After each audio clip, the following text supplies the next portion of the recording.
And so I'm just letting you know that. Letting you know it's not a professional show. But speaking of unprofessional, let's talk about Donald Trump. So there's this report that I saw on Axios, and I haven't read this yet, but I saw it and it looks funny. So I'm going to read this for the first time live on stream. All right, so President Trump in his final days is turning bitterly on virtually every person around him, griping about anyone who refuses to indulge in conspiracy theories or hopeless bids to overturn the election, several top officials tell Axios. Reminder, Mike Pence is scheduled to leave the country the day of the Congress verifying the Electoral College vote, which the vice president presides over. So Mike Pence's plan on January 6th is to preside over the Electoral College vote in the Congress and then go to Poland for 2 weeks. Which, by the way, 14 plus 6, what is that? 14 plus 6, and then you got the 4, 1, 2, 3, oh, that's January 20th. Really makes you think. But anyway, let's keep going.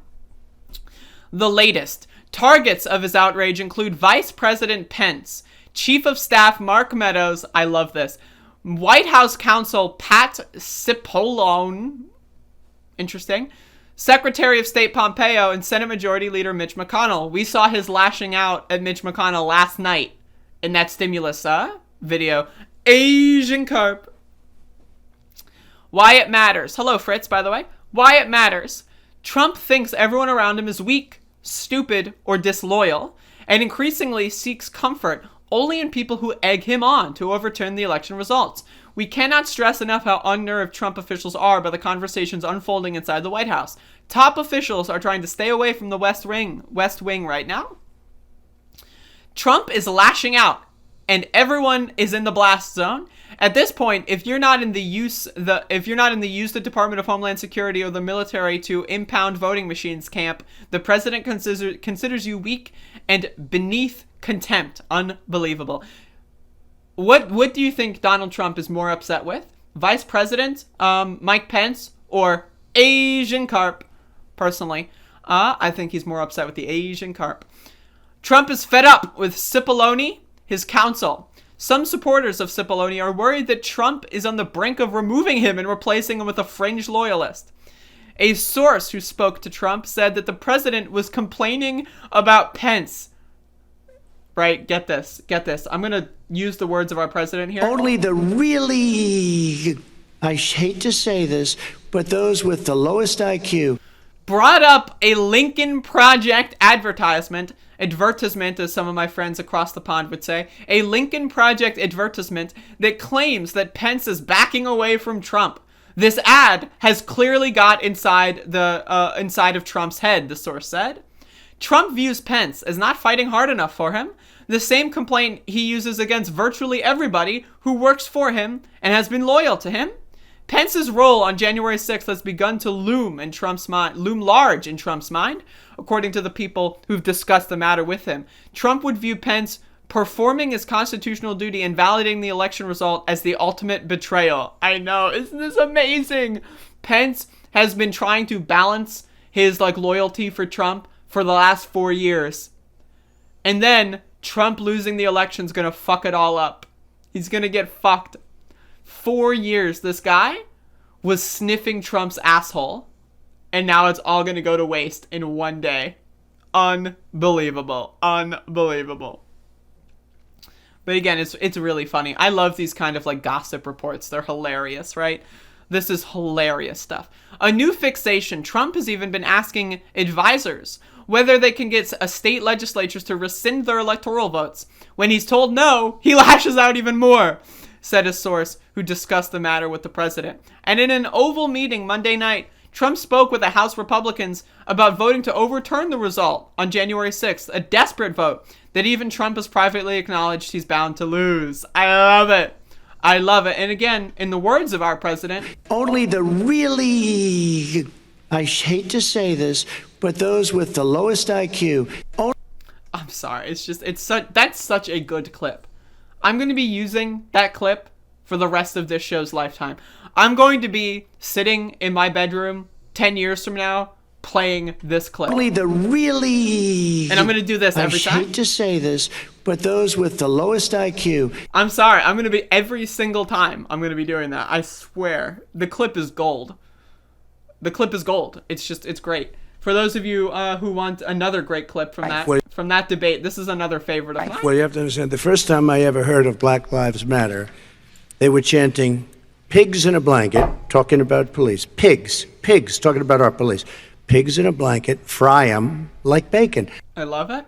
So we got Otto in the chat room. If I got all my news from Axios, I would live in a different reality. Yeah, probably. If you get all your news from one single source, you do live in a different reality. You get all your news from the President of the United States. Therefore, you live in an alternate reality. Me, on the other hand, I get my news from every single source. If you look at my channel and you look at all the pages I have up and all the sources that I use, you would see I've used Daily Wire. Is it Daily Wire or Caller? I don't remember. The Ben Shapiro one, I've used them as a source before because it's funny. I've used Axios as a source. I used The Hill as a source. I've used CNN as a source. I've used Newsmax as a source. I like to mix it up a little bit because it's funny, right? You learn media literacy by reading different sources on different things, right? So, for example, if you're reading a Newsmax article and you can see the ways that they speak and the verbiage that they use, you pick up on how these people think and it makes you a smarter person, right? But if you get all your news from the President of the United States... Only the really... I hate to say this, but those with the lowest IQ... Reminder, the right wing is canceling Fox News because they don't like their reporting. Reminder. All right, so let's continue. Whew. The person who has the worst job in Washington, according to multiple administration officials, the incoming head of the Justice Department, Jeffrey Rosen. The consensus is he has no earthly idea the insanity he's in for. The next month will be the longest month of his life. I don't know what this is. I have no idea what this is. Another reflection of Trump's state of mind. As Axios reported Monday night, the president got his personal assistant to email Republican lawmakers a PowerPoint slide. Okay, that's what that is. Attacking McConnell for being the first one off the ship. And absurdly, because McConnell acknowledged Joe Biden recently, and absurdly claiming credit for the Senate Majority Leader's victory in his Kentucky re-election. That's quite a message to send 2 weeks out from the crucial runoff races in Georgia where Republicans need to stay unified.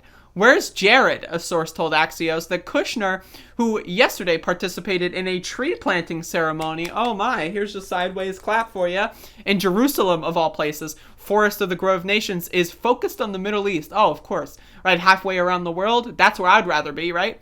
It's a perfect visual encapsulation of Kushner's absence. On the other side of the world, planting a tree with Bibi and accepting plaudits, while Trump discusses mayhem with Sidney Powell. So I love this article. Again, Axios, Politico, these are sources you read when you just want to eat some popcorn and have a good time. And again, in the words of our president, only the really, I hate to say this, but those with the lowest IQ.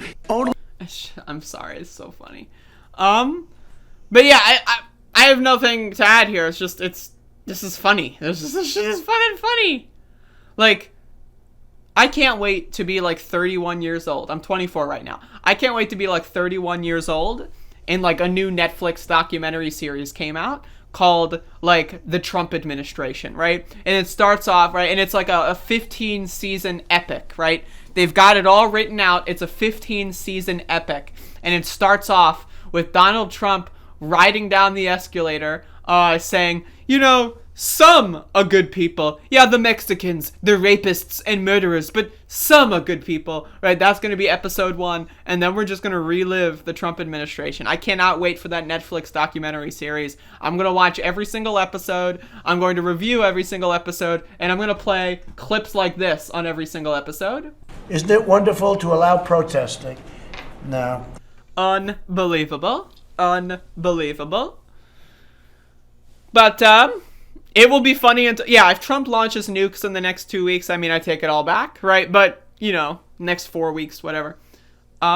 If he takes, obviously Trump is garbage, but you have to be fun. You have to like see the fun in things.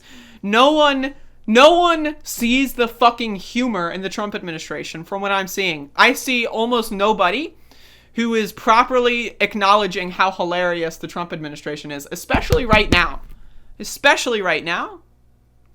Like, you see all these bland motherfuckers just go like, oh, Trump is doing something crazy again. Or, like you see these dumb lefties going like, oh, Trump is out-lefting AOC. That's what was going on Twitter in the Jimbo Dumbo left sphere. Oh, AOC got outflanked to the left by the guy who said it was China's fault. Right, but these people are dumb as hell. Yo, my hair looks fucking cringy.